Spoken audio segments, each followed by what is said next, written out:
My name's Charlie Clarck. I've been a technician with Ron Mueck for about 8 years, and it's been my very great pleasure to work with him on some aspects of the fabrication of his sculptures and on the installation and the planning of exhibitions of his throughout the world. This exhibition, which we've installed in Marco, brings together a part of a group of sculptures which were displayed throughout last year in Australia and New Zealand, first at the National Gallery of Victoria, and then the Gallery of Modern Art in Brisbane, and then the Queensland Art Gallery in New Zealand. And about half of these 11 sculptures have come across by sea from New Zealand to be here, but being on this side of the world, it's been possible to borrow some other loans from the United States. And so we've made a group of sculptures which have partly been together before but have a slightly new twist. The experience of working with Ron is of trying to be very, very specific about things to do with the visual arts. He's very, very specific about making things in exactly the way that he likes, and to make sure that the objects that he makes are exactly as he wants them. And this carries over into the installation of the exhibitions, where we have to be very, very specific about the placement of the works in the room and the lighting of the sculptures to try to make them exactly as he feels looks right. Ron starts most of his sculptures in a very traditional way of making drawings and small maquettes and then working them up in clay on a small scale until he has exactly what he's looking for. And in the case of large sculptures, then there is a process of scaling them up and starting to fabricate them on the large scale. So a girl, the large sculpture of the baby near the end of the exhibition, was realized first in a very detailed way in a clay model about so large, which was sculpted to all the finest detail. As it was going to be quite large sculpture, it was necessary to have the form and the shape completely right before embarking on a larger scale.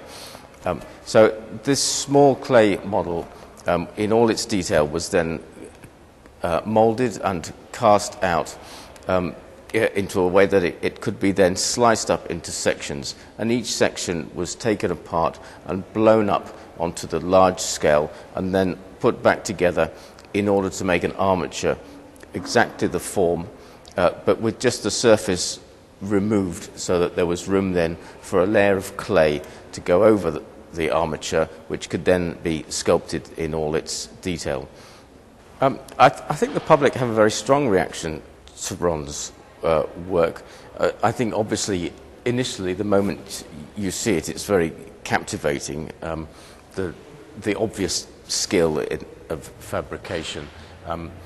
But I think there's also something more than that. Each sculpture is on a different scale, and it's never the scale of reality. And so there's always something slightly odd about them. And I think that's partly what makes them so captivating, that you're amazed initially by the making of this object, and that persists. Your interest doesn't die away after a moment or two, and you move on. They seem to keep drawing you in. There's always something new to look at, and I think the public seemed on an individual basis, seemed to react very strongly with each sculpture. You feel like you have a special relationship with it, no matter how else is in the room. And it's that relationship that you have, your own particular interpretation, which makes them so captivating. I think the biggest challenge of mounting an exhibition like this is that every sculpture is different in a physical sense. Each one is either incredibly heavy and large, or it's incredibly small and light.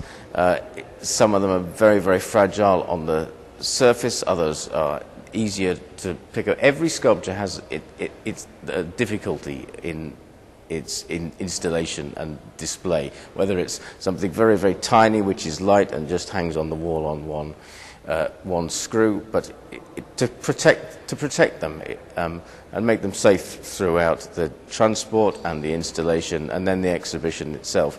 Each one has something different about it.